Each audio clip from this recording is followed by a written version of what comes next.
नमस्कार, मैं हूँ योगेश राणा। उत्तराखंड में वोटिंग के बाद अभी मैंने और मेरे कुछ सहयोगी ने कुमाऊं की यात्रा की है। उधम सिंह नगर से लेकर धारचूला मुनस्यारी तक हम लोग गए हैं। कुमाऊं की सीटों का माहौल को भांपने के लिए एक प्रयास भर था। इसीलिए आइए बात करते हैं कुमाऊं की 29 सीटों की और उन पर वोटिंग के दौरान रहे ट्रेंड की फैक्टर की। भाजपा और कांग्रेस की अलग अलग बात करें तो दोनों पार्टियों को लेकर लोगों ने कई दिलचस्प बातें हमारे साथ शेयर की है। जैसा पहले भाजपा की बात करें तो कई फैक्टर इस चुनाव में साफ साफ दिखे हैं। एक, मोदी फैक्टर हर जगह पर काम कर रहा है। लोग मोदी के नाम पर भाजपा को वोट करते हुए दिख रहे हैं, खुलकर बात करते हैं। वो चाहे हल्द्वानी हो, भवाली हो, अल्मोड़ा हो, जागेश्वर हो, डीडीहाट हो, जोलजीबी हो, धारचूला, मुनस्यारी या फिर मुनस्यारी और धारचूला मार्ग पर स्थित एक गांव लुमटी। जोलजीबी मुनस्यारी मार्ग पर स्थित इस गांव में 600 के करीब वोट है और गांव में वोटिंग केवल 219 ही हुई है। 219 वोट डले हैं 600 में से, क्योंकि ज्यादातर लोग पलायन कर गए हैं, गांव को छोड़कर शहरों में चले गए। इस गांव के दुकानदार जगजीत सिंह परिहार यूक्रेन संकट को लेकर पूरी तरीके से अपडेट है, लेकिन साफ साफ कह देते हैं कि विधायक तो हरीश धामी ही बनते दिख रहे हैं, लेकिन दुनिया में सबसे ताकतवर नेता अगर कोई है तो वो नरेंद्र मोदी है। इसीलिए मोदी एक फैक्टर इस चुनाव में रहे। दूसरी बात, केंद्र सरकार की लोगों को सीधे लाभ पहुंचाने वाली योजना भी इस चुनाव में एक बड़ा फैक्टर साफ साफ दिख रही है। लोग भाजपा को इसलिए वोट कर रहे हैं क्योंकि पहाड़ पर कोरोना काल में बड़ी दिक्कत रही है, लेकिन सरकार ने सीधे मदद की है और पहाड़ पर ही नहीं अन्य सभी जगहों पर सीधे राशन पहुंचा है और किचन से संबंधित सामान के साथ साथ किसानों को 6,000 रुपए की मदद भी लोग भूल नहीं पा रहे हैं। जागेश्वर से पिथौरागढ़ के मार्ग पर ओगला में दुकानदार मनोज साफ साफ कह देते हैं कि मोदी बड़े नेता है, उन्होंने कोरोना काल में लोगों की मदद की है। दूसरी बात, पहाड़ पर तो केवल खेती किसानी करने वाले लोग हैं, वो कहते हैं जिनके खातों में सीधे पैसा आया है। हालांकि प्रदेश के इस चुनाव में वो भी कांग्रेस को ही लाभ में बता रहे हैं, लेकिन जब उनकी सीट डीडीहाट की बात की जाती है तो वहां के समीकरण दूसरे दिखते हैं। बिशन सिंह चुफाल एक बार फिर थोड़ा सा ठीक करते उनको लग रहे हैं, लेकिन ध्यान में रखना चाहिए कि ये दोनों फैक्टर मोदी के कारण है। दोनों फैक्टर, एक जो लाभकारी योजनाएं हैं और दूसरी मोदी खुद। प्रदेश की भाजपा सरकार को लेकर लोगों में नाराजगी साफ साफ दिखती है।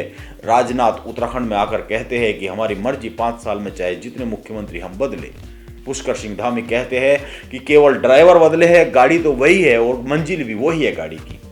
लेकिन बड़ा सच यह है कि जनता ऐसा नहीं सोचती है। उन्हें भाजपा सरकार के 5 साल से बहुत ही ज्यादा शिकायत दिखती है। अब आगे बढ़ते हुए अगर तीसरी बात करें तो डीडीहाट में हमें कई ऐसे लोग मिले जो कहते हैं कि भाजपा को इस बार बिशन सिंह चुफाल के नाम पर कम और मोदी के नाम पर ज्यादा वोट मिल रहा है। यानी एक बात यह भी सामने आती है कि भाजपा का संगठन इस चुनाव में उस तरह से आक्रामकता दिखा नहीं पाया है जिस तरह की आक्रामकता उसकी खासियत है, जिस आक्रामकता से बीजेपी चुनाव लड़ती है।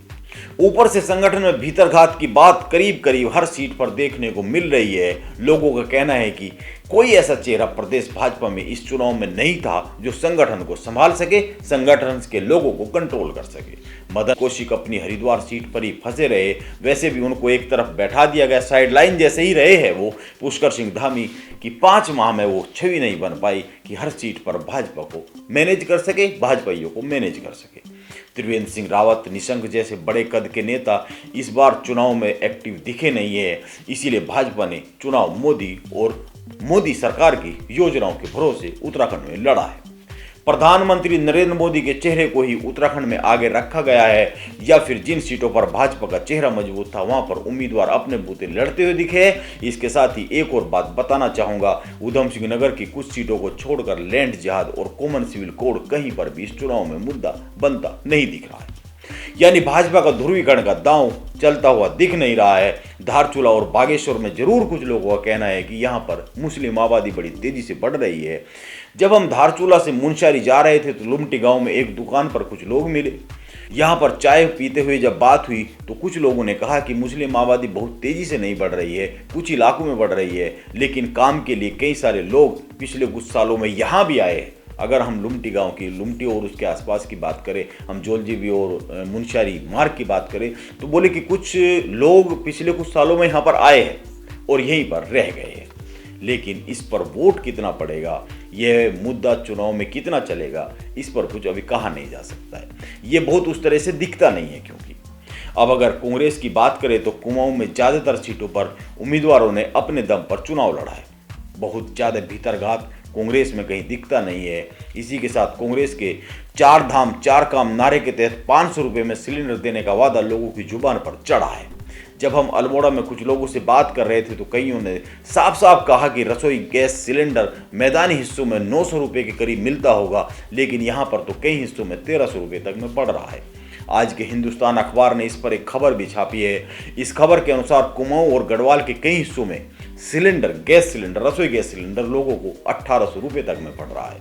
रसोई गैस सिलेंडर कितना बड़ा मुद्दा है आप इसको इस बात से समझ सकते हैं। अभी तो यह तय ही नहीं हुआ है कि किसकी सरकार बनने वाली है, लेकिन प्रीतम सिंह की इस बात का रिएक्शन लोगों में साफ साफ दिखता है कि 500 रुपए में सिलेंडर देने की घोषणा कांग्रेस की केवल आर्थिक रूप से कमजोर लोगों के लिए है। लोगों का साफ साफ कहना है कि यह तो वादे से मुकरने वाली बात हो गई, जबकि ध्यान में रखना चाहिए कि अभी तो मतगणना हुई भी नहीं है, सरकार किसकी बन रही है तय भी नहीं है। यानी लोग इस उम्मीद में बैठ गए हैं, इस उम्मीद में उनकी उम्मीद जग गई है कि कांग्रेस 500 रुपए में सिलेंडर देगी। यानी महंगाई अंडरकरंट की तरह काम कर रही है। वो कितना काम कर रही है ये देखना होगा। अब अन्य अगर बातें करें और दूसरी बातें करें तो कांग्रेस में बिखराव कम, लेकिन भाजपा में हर सीट पर इस तरह की चर्चा लोगों के बीच में आम है कि भाजपा एकजुट होकर चुनाव नहीं लड़ पाई है। एक दो लाइन में कहे तो प्रदेश का चुनाव कांग्रेस का उम्मीदवार और कांग्रेस का प्रदेश संगठन लड़ता दिख रहा है, जबकि भाजपा का चुनाव नरेंद्र मोदी और केंद्र सरकार की लाभकारी योजनाओं के भरोसे लड़ा गया है। अब परिणाम क्या आएगा यह तो पता नहीं, लेकिन सबसे बड़ी बात यह है कि लोगों को नरेंद्र मोदी पर अभी भी भरोसा है। इसलिए 2024 की लोकसभा चुनाव की लड़ाई कांग्रेस के लिए बहुत कठिन है। उसको हल्के में कांग्रेस लेने की गलती नहीं कर सकती। अब अगर भाजपा उत्तराखंड में कोई चमत्कार करने में सफल रहती है तो इसमें ना तो प्रदेश की 5 साल की सरकार का योगदान होगा, ना ही पुष्कर सिंह धामी का बहुत ज्यादा योगदान होगा, प्रदेश के किसी अन्य नेता का भी योगदान बहुत ज्यादा नहीं होगा, कॉमन सिविल कोड और लैंड जिहाद मुद्दे का भी योगदान नहीं होगा। यह केवल प्रधानमंत्री नरेंद्र मोदी और नरेंद्र मोदी सरकार के सीधे लाभ की योजनाओं का चमत्कार होगा अगर ऐसा होता है तो। और उत्तराखंड में शायद यही कारण रहा पूरी भाजपा चुनाव में नरेंद्र मोदी के चेहरे के पीछे खड़ी रही। अब देखते हैं इसका भाजपा को कितना लाभ मिलता है। नमस्कार, आप बने रहे मेरे साथ।